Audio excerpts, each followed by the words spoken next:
حضرت سلیمان علیہ السلام نا دعا کرنے کے لیے باہر نکلے، بارش نہیں ہو رہی تھی، تو آپ باہر نکلے تو ایک چونٹی نے اپنے پر پھیلائے ہوئے، آپ چونکہ جانوروں کی بولیاں جانتے تھے تو چونٹی بھی دعا مانگ رہی تھی کہ اللہ مہربانی فرما، بارش عطا فرما۔ قحط پڑ گیا تو حضرت سلیمان بھی سارے لشکر کو لے کے باہر نکلے دعا کرنے کے لیے، تو رب کریم نے فرمایا سلیمان آپ واپس چلے جائیں، بارش ہو جائے گی، پر دعا نہ مانگیں، آپ جائیں۔ تو حضرت سلیمان نے عرض کی مالک دعا تو مانگ لینے دے، بارش کا تو نے فیصلہ کر لیا، تو دعا تو عبادت ہے۔ تو رب کریم نے فرمایا نہیں آپ جائیں، اللہ دعا تو مطلق ہر وقت تو حکم دیتا ہے، پر آج کیا حکمت ہے؟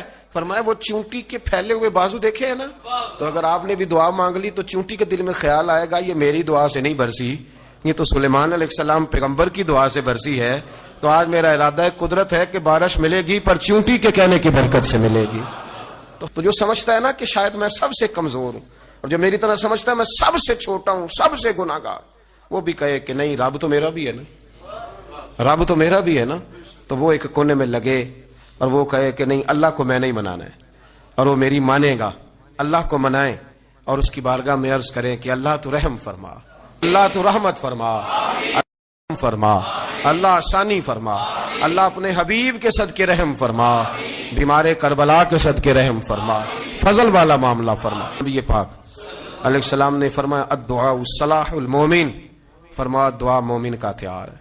آپ کو پتہ ہے بدر میں جو طاقت لڑی تھی وہ دعا کی طاقت ہے، ساری رات حضور نے دعا مانگی تو صبح اللہ نے کامیابیاں عطا۔ دعا ایک بڑی قوت ہے، ساری احتیاطی تدابیر استعمال کریں، اس کے ساتھ ساتھ دعا کریں۔ بھیک مانگنے والی خاتون تھی تو بادشاہ کے پاس بھیک مانگنے آئی تو بادشاہ کو پسند آ گئی، اس نے شادی کر لی۔ اب اس کو عادت تھی بھیک مانگ کے کھانے کی، تو وہ کنیزوں سے کہا کرتی تھی کہ فٹافٹ نہ روٹی لے کے آیا کرو، میں 2-3 دفعہ مانگوں تو پھر لایا کرو، کیونکہ ایک نشہ ہے نا، تو میں مانگوں 2-4 دفعہ تو پھر۔ تو انسان بہت سارے نشے کرتا ہے، یہ مانتا نہیں، یہ موبائل، یہ فیس بک، یہ سارے نشے ہی ہیں، اپنی فوٹو لگا لینا، سارا دن اسی کو دیکھتے رہنا۔ اور بڑے بڑے سیانے بندے جو وزادار ہیں، بڑے وزادار لوگ ہیں، لیکن وہ بھی سنجیدگی کے قائل نہیں، اس طرح کے نشوں کا شکار ہیں۔ یہ سارے نشے ہیں جو ہم نے پال لیے۔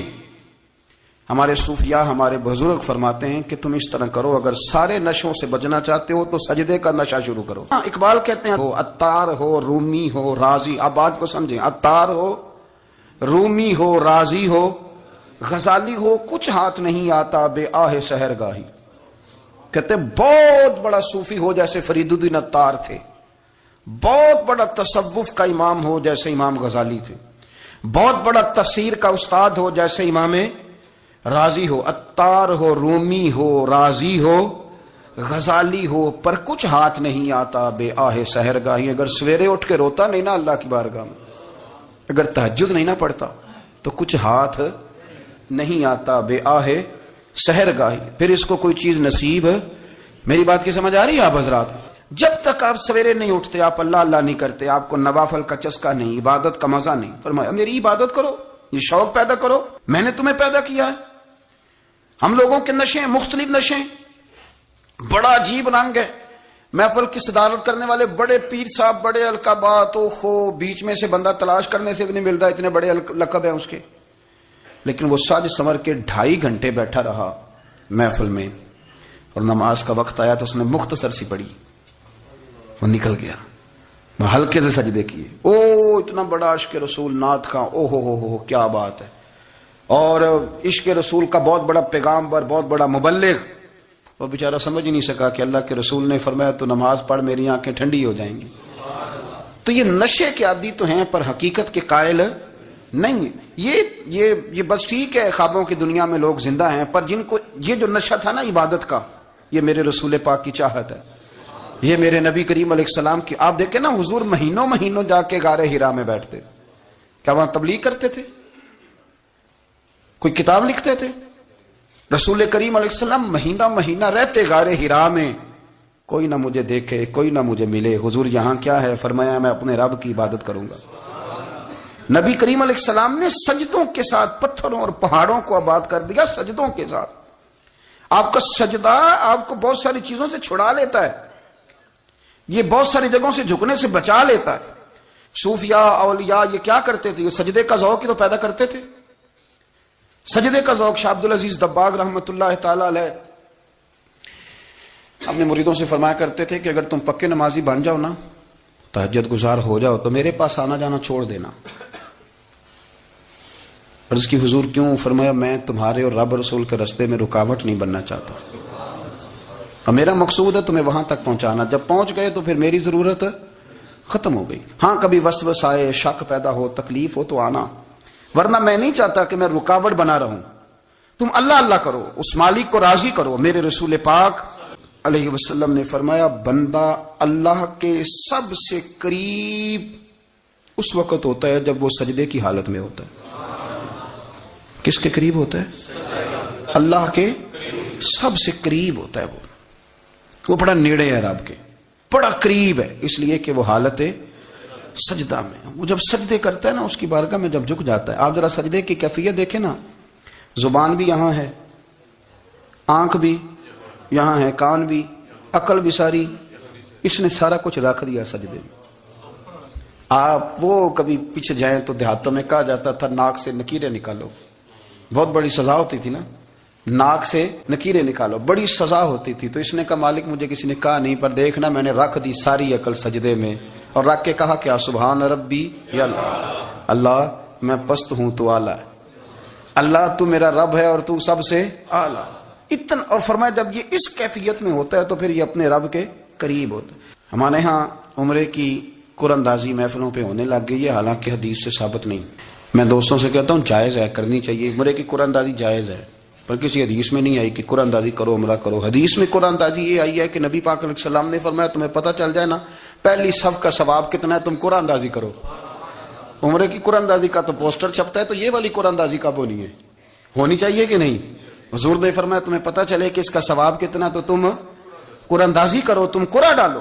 جب آپ نماز پڑھ رہے ہوتے ہیں، جب آپ کا مصلی آباد ہوتا ہے، صلاح الدین ایوبی، ایک بزرگ سے ملاقات ہو گئی، بیت المقدس پر قبضہ تھا عیسائیوں کا، تو صلاح الدین بڑے پریشان تھے۔ بابا جی کہنے لگے پتر کیا ہوا؟ کہنے لگے حضور پتہ چلا ہے دشمن کے 2 بحری بیڑے اسلحہ لے کے آ رہے ہیں، مسلمان پہلے ہی کمزور ہیں، اور اب اگر 2 بحری بیڑے اور آ گئے تو حضور مسئلہ بن جائے گا۔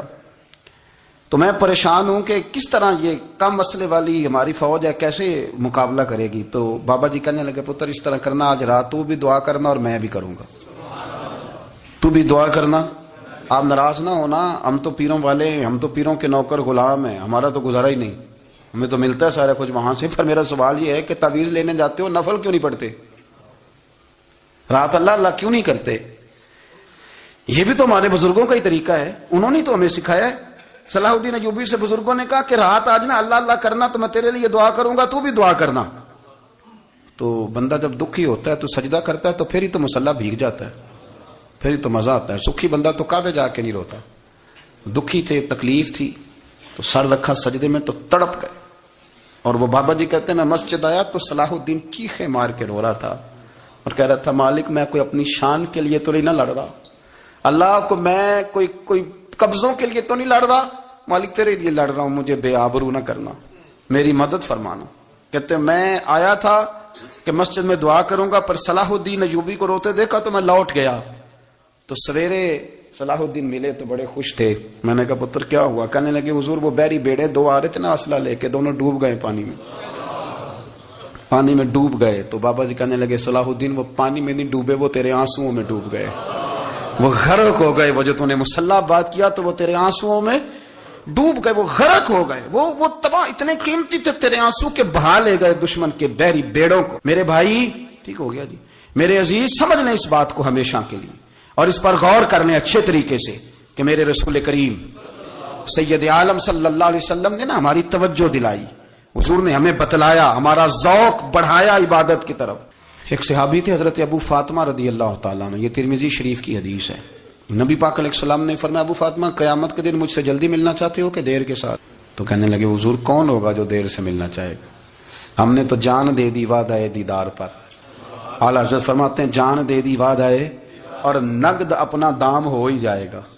مجھے لگتا ہے کہ یہ سودا نقد و نقد ہو جانا ہے، چونکہ ہم نے جان دے دی وعدہ دیدار پر۔ آپ نے وعدہ کیا تھا کہ مریں گے تو پھر زیارت ہوگی، تو مر گئے ہم زیارت کی خاطر۔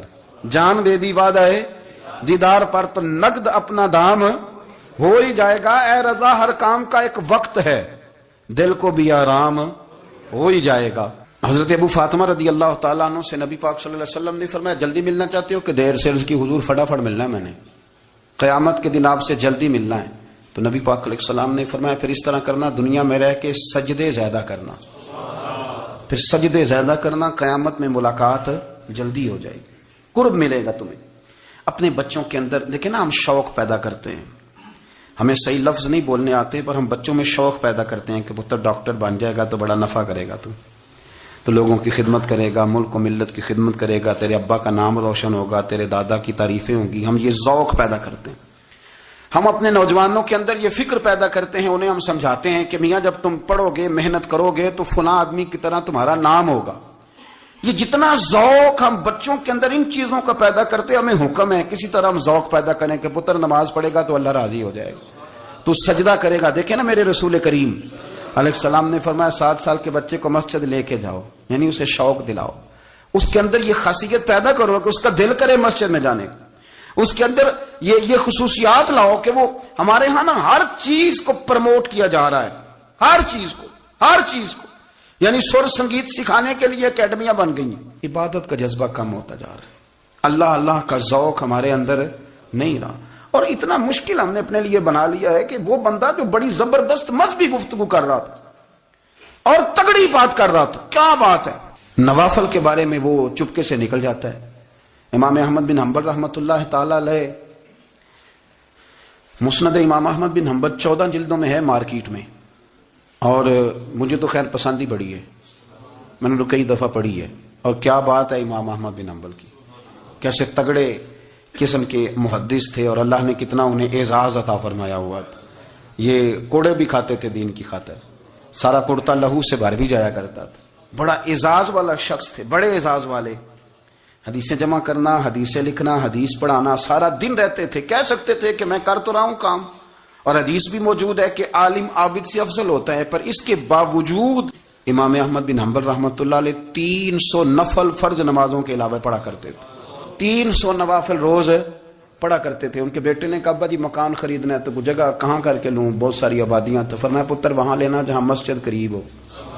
میرے رسول کریم سید عالم صلی اللہ علیہ وسلم اتنا پسند کرتے مسجد کو، اتنا پسند کرتے نماز کو، کہ رسول کریم صلی اللہ علیہ وسلم تہجد کی نماز بھی پڑھتے، پھر حضور فجر کی نماز بھی پڑھتے، نبی پاک وتر کو الگ کر کے پڑھتے، عشاء کے ساتھ نہیں پڑھتے۔ یہ تو ہم اس لیے اجازت دی ہمارے بزرگوں نے کہ بعد میں اٹھے گا کون علیحدہ وتر پڑھنے کے لیے، عشاء کے ساتھ پڑھ لے، وتر پڑھتے، تہجد پڑھتے، فجر پڑھتے، اشراق پڑھتے، چاشت پڑھتے، پھر مغرب کی نماز کے بعد 6 رکعت اوابین پڑھتے، پھر رات کو صلاۃ اللیل پڑھتے۔ سیدہ عائشہ صدیقہ کہتی ہیں زمانہ سو جاتا اور میرے رسول مصلی بچھا کے کھڑے ہو جاتے، او یار کھیتی باڑی کر کے نہیں، محنت مزدوری کر کے نہیں۔ جناب عائشہ کہتی ہیں میں یہ بھی دیکھتی کہ حضور ایک آیت شروع کرتے تو ساری رات اسی کو پڑھتے، اور میری نظر جاتی تو قدم مبارک پہ ورم آ جاتا۔